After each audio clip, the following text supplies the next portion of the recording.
علم جہالت عزیزان ملت مراد یہ ہے کہ لوگ سلف ہمارے علماء نے دو قسم نے علماء کے گروپ کو بانٹا. ہم تو عالم نہیں ہیں مگر وہ جو سلف سے پڑھے بات بتا رہے ہیں. پہلا کہا علماء حسن اور علماء سو.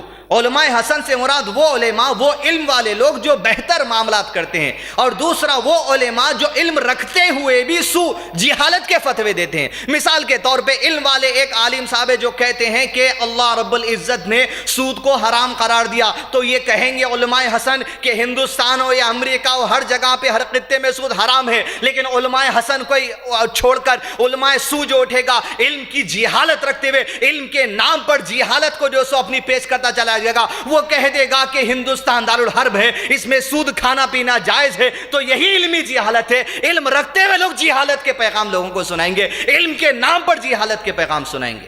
لیکن اس ازالے کے بعد جس علمی جہالت کا تذکرہ اس ممبر سے میں اپنے لیے کروں، اب آپ کے لیے کریں، وہ 3 انبیاء اکرام کا بڑا پیارا پیغام ہے جنہوں نے مجھ کو اور آپ کو جہالت سے روکا. وہ پیغام اللہ عز و جل نے قرآن مجید کے اندر درج کر دیا کہ 3 بزرگ انبیاء اکرام گزرے جنہوں نے خود اپنے آپ کو جاہلوں میں شامل ہونے سے دور کر لیا. اللہ سے دعا کی کہ ہم جاہلوں میں ہونا نہیں ہے. وہ 3 چیزیں آج امت کے اندر ہے.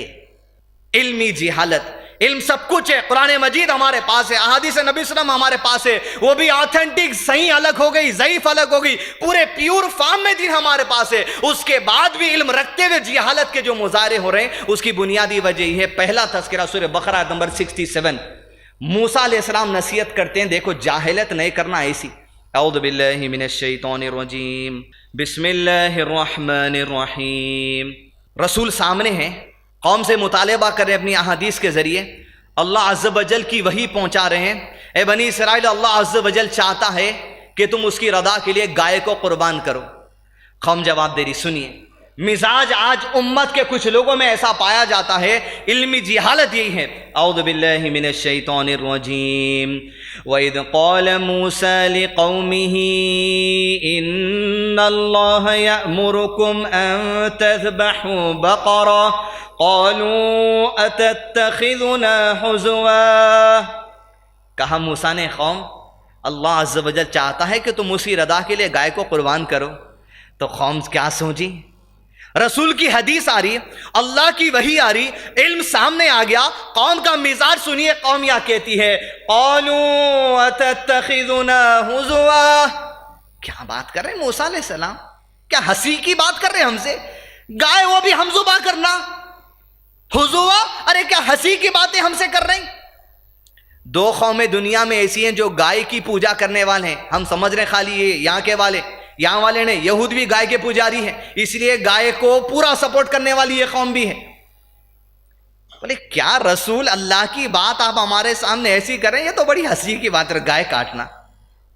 قوم کی جہالت جب دیکھے رسول سامنے کھڑا ہو کر حدیث سناتا ہے، اللہ کی وحی سناتا ہے، تو موسیٰ علیہ السلام نے ان کی جہالت دیکھتے ہوئے کہا ایسا میں تو نہیں بنتا.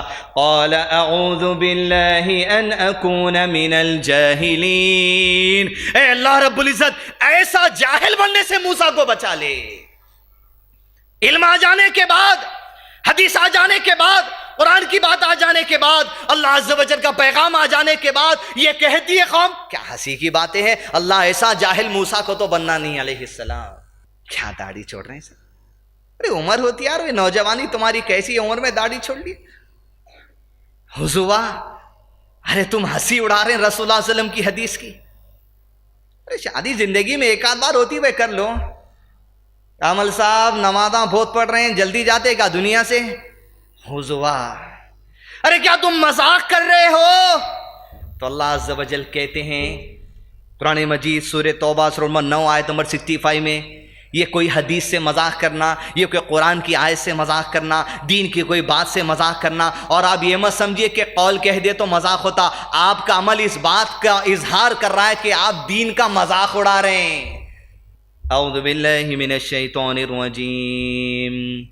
وَلَئِنْ سَأَلْتَهُمْ لَيَقُولُنَّ إِنَّمَا كُنَّا نَخُوضُ وَنَلْعَبُ قل أبالله وآياته ورسوله كنتم تستهزئون، کہتے جی اللہ کے نبی صلی اللہ علیہ وسلم ان لوگوں سے کیا تم کو مذاق اڑانے کے لیے اللہ کی آیات اور رسول اللہ علیہ وسلم ہی مل گئے؟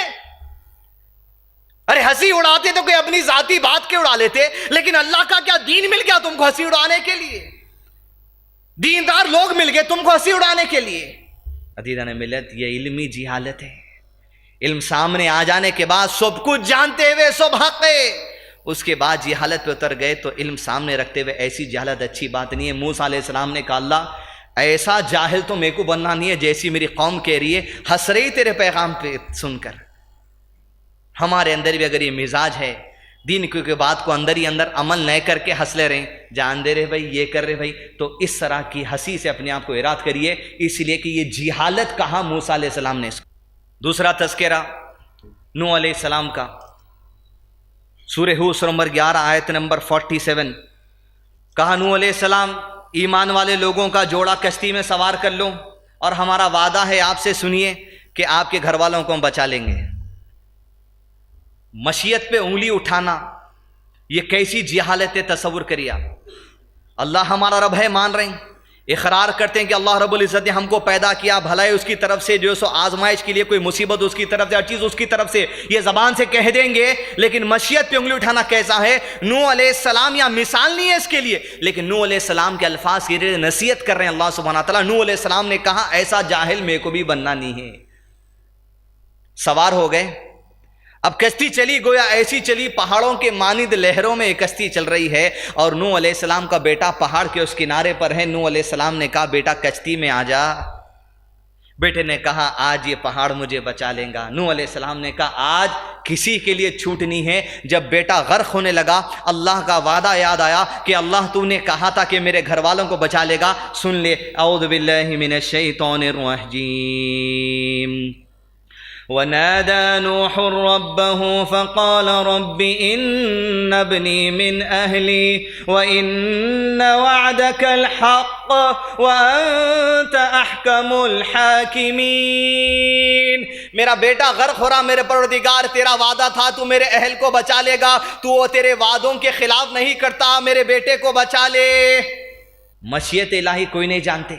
کہا رب نے قال يا نوح إنه ليس من أهلك إنه عمل غير صالح فلا تسأل لما ليس لك به علم إني أعيذك أن تكون من الجاهلين۔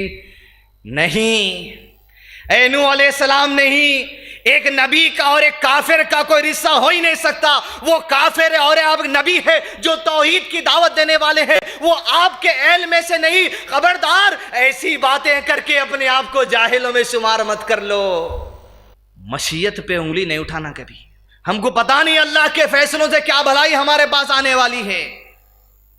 ابھی آتے وقت گاڑی میں ہمارے گھر والے ایک جنوں کا کلپ سنائے، بولے میں اللہ پہ سب کچھ ایمان رکھنے والی ہوں، لیکن اس کے باوجود مزاج یہ ہے اللہ یہ آزمائش میں میرے کو نہیں ڈالنا تھا۔ آپ اللہ کی مشیت پہ انگلی نہیں اٹھا سکتے، اس کے فیصلوں کو اس کو ڈکٹیٹ نہیں کر سکتے، آپ اللہ کو مشورہ نہیں دے سکتے آپ۔ ورنہ اگر کوئی اللہ کو اپنی تقدیر کے بارے میں، اپنی زندگی کے معاملات کے بارے میں مشورہ دیتا ہے تو اللہ نے کہا ایسے باتیں کرنے کر اپنے آپ کو جاہلوں میں شمار مت کر لو۔ اللہ رب العزت نے نصیحت کی ساری انسانیوں کو مشیت پہ انگلی نہیں اٹھانا۔ ایسا نہیں ہونا تھا، ایسا ہونا تھا، آپ اللہ کو ڈکٹیٹ کر رہے ہیں۔ نہیں، عقیدے کی بہت بڑی گڑبڑ کا معاملہ آ جاتا، اللہ کی مشیت پہ ڈکٹیشن نہیں چلتا، بس سر خم کر دینا ہے۔ حسبنا اللہ ونعم الوکیل، جو تیری طرف سے ہے یہی ہوا اللہ۔ وَأَعْرِضْ عَنِ الْجَاهِلِينَ، جاہلوں کو معاف کرو، جاہلوں سے دور رکھو، ہنسی مذاق اڑا کے اپنے آپ کو جاہلوں میں شمار مت کرو، اور اللہ عز و جل کی جو سو مشیت انگلی اٹھا کے اپنے آپ کو جاہلوں میں شمار مت کرو. انبیاء ہے، معصوم ہے، پاک ہے. نوح علیہ السلام جیسے اللہ رب العزت کا حکم سنے، پکار کر کہا قال رب انی اعوذ بک ان اسألک ما لیس لی به علم والا تغفر لی وترحمنی اکن من الخاسرین. میرے پروردگار، ایسی بات کہنے کے لیے جس کا مجھے علم نہیں تھا، میں نہیں جانتا تھا، میرے رب مجھے بخش دے. اگر تو نہیں بخشے گا تب تو نوح خسارہ پانے والوں میں ہو جائیں گا، مجھے بخش دے. تو یہ دعا پڑھ لینا. لمبی لمبی چھوڑنے کی بہت عادت رہتی ہے حیدرآبادیوں کو، نہیں ایسا کر لو بھائی، ویسا کر لو، ہم بول رہے نا، تم بول رہے نا، انہوں بول رہے نا، کر لو جی. ایسی بات کے لیے معافی چاہ لیجئے اللہ رب العزت سے جس کا علم ہم کو نہیں تھا. اسلام سچ کے چینل کو سبسکرائب کریں، موبائل یوزرز سبسکرائب کریں اور بیل بٹن دبائیں.